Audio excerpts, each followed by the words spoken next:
Welcome to the CEC Report. It's September 28th. I'm Robert Barwick and I'm joined by CEC leader Craig Isherwood. Welcome, Craig. Yeah, thanks, Robbie. In this week's CEC Report, retired US military stand with LaRouche against Obama's war agenda. The great debate, should Australia declare war on China? And finally, the subprime crisis still infecting Australia's banking system. So first, retired US military stand with LaRouche against Barack Obama's war agenda. Now, Craig, the big news this week has been the United Nations General Assembly in New York, which they hold once a year, and heads of state usually go over there and give their speeches, etc. So for anyone who's been paying attention, this week's UN General Assembly has been completely dominated by the drums of war. The backdrop is Israel's imminent threat to bomb Iran, and Netanyahu held up his little caricature of a nuclear bomb and drew a red line on it.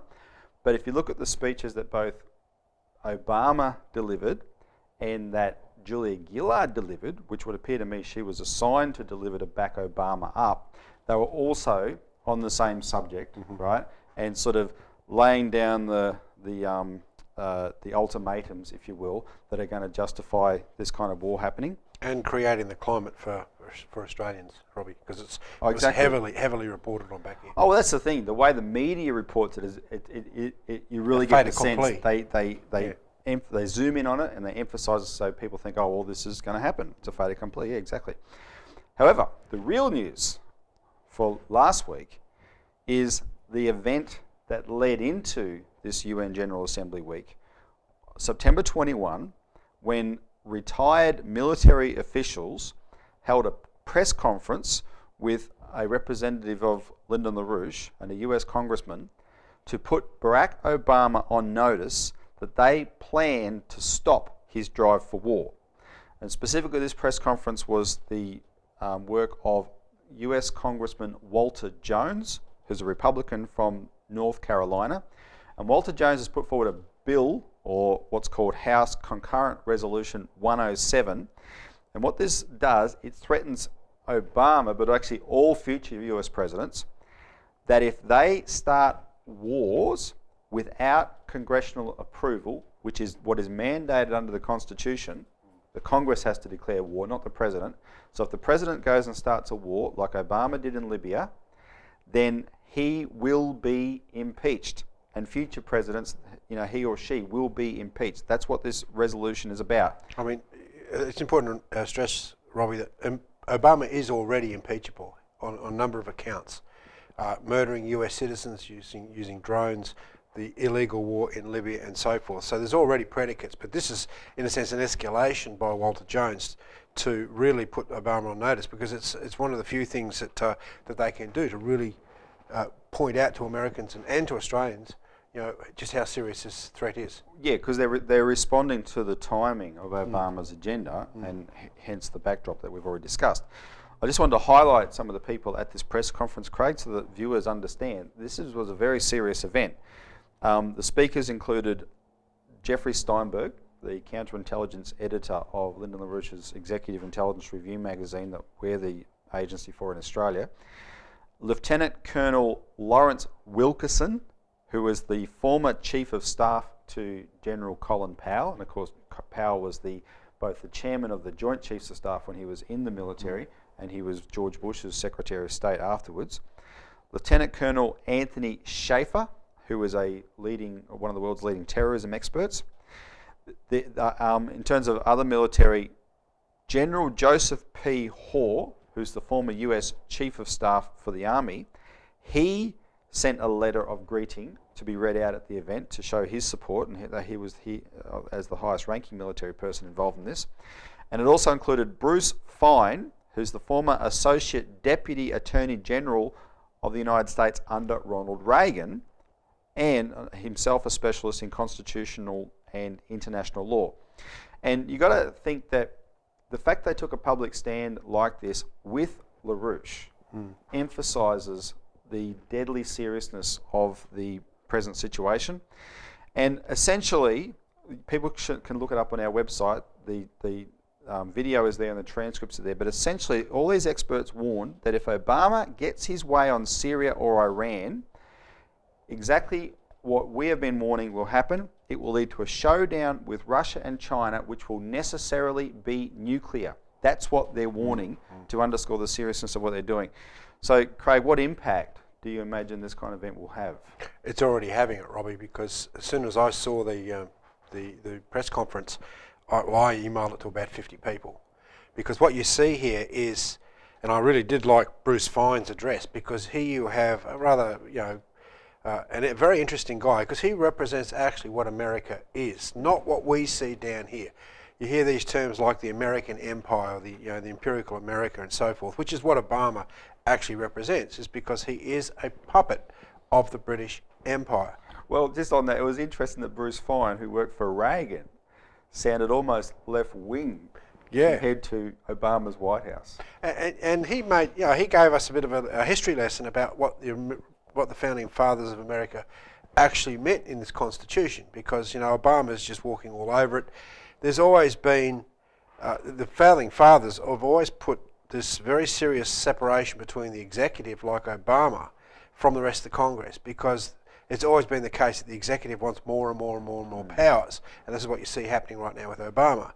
What Fine said was, he said, the process of impeachment is the civilized way of dealing with these sorts of problems. The uncivilized way is assassination, which is a bit of a shock to me. I didn't actually know that, but the point is that here you have very high-ranking military officials, people who know their stuff, Robbie. I mean, they're multi-year serving military people. So they spoke calmly and to the point about what this escalation is in the Middle East, and they themselves, in a response to a question from Helga LaRouche, who was in the audience, actually reinforced and backed up what we've been saying, that any complication, any mistakes in the Middle East, particularly in the Persian Gulf, can rapidly escalate to nuclear war, because there's no other options in many senses. And I think, Craig, people who aren't Americans will find it heartening if they watch this, that there is this kind of thinking and analysis among leading Americans. Yeah, well, I was very happy to watch it, because yes, that is the America that I know, because I know many Americans, Robbie, as do you, and this is not the America that you see portrayed down here as deliberately so. I mean, this is the America of the George Washingtons, of the American patriots, so and very, very optimistic. The concerns that are being echoed around the world, and even most recently by our own former Prime Minister Malcolm Fraser, are parallel to this. Yeah. And they'd be heartened to see that people in America think this way. Well, that's the point, is that although the mass media is, hounding the drumbeat for war, like we saw before the Iraq War, this is exactly the same circumstances. Like we talked last week about 9/11 take two, right? And all the lies and propaganda that were spread out on the mass media. Well, we're getting that right now again. You have massive build-up of military might in the Persian Gulf right now. And weighing into the discussion, of course, you had Malcolm Fraser this week, which was very interesting. And he was talking about our specific role with China. And what he said was, and I quote him, he says, the major danger, and the one that China recognises, is that the United States, as a power whose economic relativity is less than it used to be, may seek to maintain supremacy through armed conflict at a time when there is no valid dispute between China and the US that would justify war. And that's precisely the analysis that Lyndon LaRouche initially gave over a year ago to why this was a danger now. Yeah, and he goes on to say the US air-sea battle plan applicable to China in the Pacific was strategically flawed and ran the risk of rapid escalation to a nuclear struggle. So even though people might have recalled a bit when we started talking about nuclear war and the threat of a thermonuclear war, here you have a former head of state, a fairly wise fellow in these sorts of matters, because he would know, talking about the potential for thermonuclear war. No one wants to think about the possibility of nuclear war, but when it's people of this ilk in the US and around the world that are all repeating the same warning, you gotta take it seriously. And if you take it seriously, get involved with the CEC's fight to stop it. All right, when we come back, the great debate.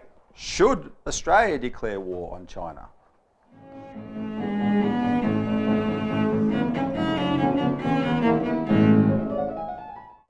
Welcome back to the CEC Report. Now, the great debate. Should Australia declare war on China? In case anyone thinks this headline is a joke, what you've got to understand is that is precisely the debate that is roaring among the elites in Australia at the moment. About a fortnight ago, there was a RITSI conference in Sydney on Australia's future in terms of China. I think they called it Australia in China's Century Conference. And it was attended by everybody, sponsored by the media, the Australian newspaper, etc. But at that conference, you had two of Australia's more prominent billionaires, Kerry Stokes and James Packer. Both chose to blast Australia's the direction of Australia's current defence policy, because it is precisely aimed at a war with China. And what's interesting about that particular event, Craig, is that we had saturated it with copies of our paper, The New Citizen, before the event started, including to all the media that were present there. And the way the debate ensued, you really got the sense that our paper helped shape the way it was discussed. Specifically, for example, Kerry Stokes chose to attack the 2009 Defence White Paper, which puts forward scenarios of us provoking a war with China. And it's almost as if you just finished reading that paragraph in the paper. Here's the thing, though. It is a debate, because I've given you the sane side first. And we're the CEC. We're not exactly fans of billionaires, no. Right? But the question of war with China. In response, you've had a top-level American operative from the Pentagon's Office of Net Assessments named Edward Luttwak. He came out in The Age on September 22nd attacking this new doctrine that he called Packerism. Quote, "Packer should shut up," he said, probably in his American accent, "because if a country as prosperous as Australia has to compromise its values for the sake of business, then what is it that we can ask of poor countries? If a country as rich as Australia needs to appease the Chinese when the Chinese misbehave, then it has no dignity," end quote. Now, there's a few assumptions in that quote, namely this question of Australia's values in relation to China, because that the people who are pushing for war are always trying to highlight examples of China's terrible values, a lot of which, when you scratch the surface, are just pure propaganda. And the same with this idea of the Chinese misbehaving. The way someone misbehaves often has something to do with the way it's reported. So we in the CEC, if you tune into the CEC report regularly, you often see us contradicting standard media reports of global events like that. The thing is, who is this Edward Luttwak? He is part of an apparatus that is spread across Australia, across the United States, across Britain. In Australia includes people such as Hugh White. And this is a cabal of strategic thinkers who put forward various scenarios about the strategic future of the world. But all those scenarios end in war, right? So, Craig, isn't it the case that their strategic thinking, the reason it ends in war, is it always assumes the British imperial outlook that everything is a zero-sum game? Well, for the viewers, Robbie, a zero-sum game is the typical British strategy, which says there always has to be a winner and there always has to be a loser. And that's the way it's always played out. And if there can't be a clear winner, you go to war. And that's what we're faced with, not just with this issue of China right now, but on the global issue of thermonuclear war. Because what's at stake? The global financial and monetary system is in the process of disintegrating, and you only have to look at Europe to see that the transatlantic monetary system, which is part of the British monetarist financial apparatus that was established in real force after World War II, but it's been in existence for a longer period than that, is in the process of literally falling apart, disintegrating. Now, in response to that, the actual effective power of the British Empire through its minions, through Wall Street, through London and so forth, is decreasing because they're losing their financial base. However... Yeah, the power was all monetary. Now everyone's broke. Where's the power gone? But you have real nationalists, like, for example, Putin, and the Chinese, and even somewhat in India today, that are saying, no, we're going to put national sovereignty first, which means introducing policies that protect the people, that don't treat the monetary system the way it is, although these countries have got a long way to go to understand the difference between a monetary system and a credit system, which we're doing our best to educate them with. But the point is that when the British look at this, the British Empire looks at this and the oligarchs look at this, they say, well, we are not going to allow the shift of power to come from Russia and China to take over our power. Therefore, we'll prefer to go to war. So no one wins, in fact. Or they think that they can win the war, but in fact it's a complete illusion, because you're talking about thermonuclear war here. And when you're talking about China, I mean, China is a sovereign country, 1.3 billion people. It has an enormous number of very poor Chinese. It's gone through somewhat of an economic revolution in the last 40 years, but the necessity for China is to develop. It's got to develop its wealth per capita in order to provide for its growing population. So it's going to become stronger. But that doesn't mean all of a sudden this augurs for a threat against the United States. The fact that the United States has adopted policies of free trade and the British system of political economy of free trade and globalisation means that it's destroyed its economy. It's destroyed itself. And it's destroyed itself.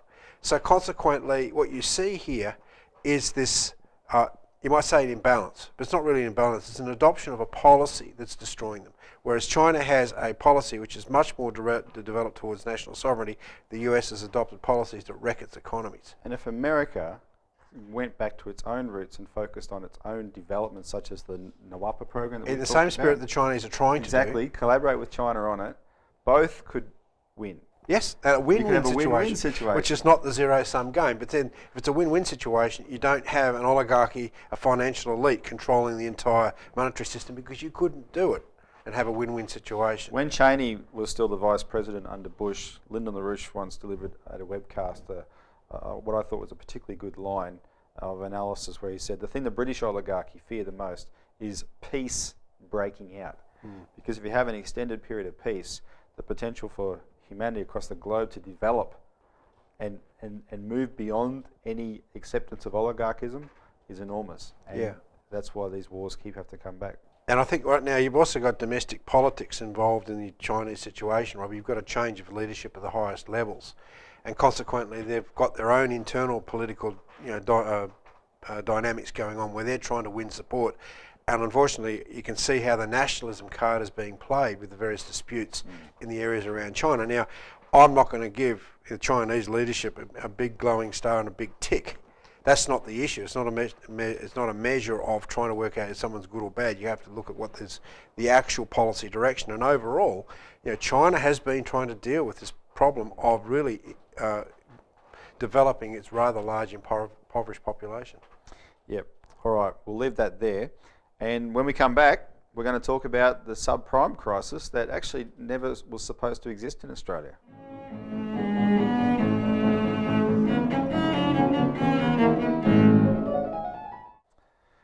Welcome back to the CEC Report. Finally, the subprime crisis still infecting Australia's banking system. When the global financial crisis erupted we called it in 2007, and if you didn't know it then, you certainly knew it by about September 2008. There was a line bandied around straight away, Craig, which was, there is no subprime problem in Australia. Australia didn't have subprime loans. And just to recap, remember that was the subprime loans were the heart, or were the trigger of what blew up in the United States, which were essentially loans given to people who couldn't afford to repay them. Also, low doc loans down here is more the term, Robbie, where you don't have to support your applications with proof of income, which is well, that's what they hid behind. It was a matter of definition, because we said at the time this is rubbish, because we knew we had lots of anecdotes coming to us about how bad it was, and now new figures have emerged which show the truth. So first, just to put in context, the total percentage of US subprime loans out of all US mortgages which caused such a problem was 14%, right? That was the total. Now, Australia wasn't as bad as that, granted, but there's no way we had none. Our total percentage of what were in fact subprime loans in the form of these low doc loans and no doc loans, what got up to nearly 8% of all mortgages. And more than that, if the GFC had have not happened for another year, the rate we were growing, we probably would have overtaken America. And here's the figures for that. In the year 2000, 0.5% of all loans issued in that year were these low doc, no doc loans in Australia. By 2008, Craig, that hit 20%. 1 in 5 loans written in Australia in 2008 were low doc, no doc loans. That's the rate it was growing. And so this, an expert named Martin North told The Australian on September 27, he's from Digital Financial Analytics, he said, Australia was lucky the crisis hit when it did. Quote, had the GFC not hit us and had the lending market continued to develop as it was for another 12 months, then the major lenders would have ventured much further into low docs and milking riskier lending sectors, he said. We got away by accident rather than design. And the thing is, though, we didn't really get away with it because there's been a concerted effort since then to prop everything up, including the Treasury and the Reserve Bank specifically buying mortgage-backed securities to help prop up the mortgage market, etc. We've documented this a lot. What's happened now, though, fast forward to today, you've got a malaise in the property market, shall we say, outside of hotspots perhaps like Perth, where the prices are sliding, some places quicker, some places more slowly. Everyone's panicked, so they don't want to pay any attention to it. They're hoping it'll turn around, right? Because, of course, we don't have a bubble in Australia, even though we've got more expensive property than anywhere in the world. But the people in Australia who are groaning under the weight of their mortgage payments, the ones that are falling into arrears, they're 5 times more likely to be low doc and no doc loan holders than normal mortgage holders. So this is it's a growing problem now. These are the people that are putting the system at risk, and it's the problem that's been incubating the whole time that we've been telling ourselves during this GFC period, oh, we didn't have that problem. So, Craig, all these figures do is echo everything we've ever said. Well, it comes back to this issue, Robbie, what we've talked about. Some people say incessantly, but it means Glass-Steagall. It means going back to a system of properly regulated banks. Pick up the example of Roosevelt in 1933 when he first passed the Glass-Steagall Act, and you basically separate out the trading banks and the commercial banks, I should say, from the merchant banks, right, and the speculative banks, in effect. Macquarie Bank wouldn't exist under a Glass-Steagall regime. So what you have is a healthy banking system, and its job is banking. It is to make sure the collateral exists to be able to make loans, that people can pay those loans back, and it takes proper prudential responsibility for the loaning out and the functioning of those loans. So that's what we've got to get back to. Without that, there is no solution, and you have so much paper in this economy today. I mean, something like $128 trillion is the turnover in financial instruments just here in Australia with a population of 20 million. So look, this is heading for a train wreck again. Without these sorts of actions that we've proposed, like a Glass-Steagall, there is no solution. And the report that this comes from said this, these figures suggest Australia's mortgage market was far more susceptible to a surge in unemployment or substantial house price corrections than has been generally acknowledged. Exactly the reality that we've been trying to warn about. We've run out of time, so we'll have to leave it there. Thanks for tuning in again to the CEC Report, and tune in next week for more.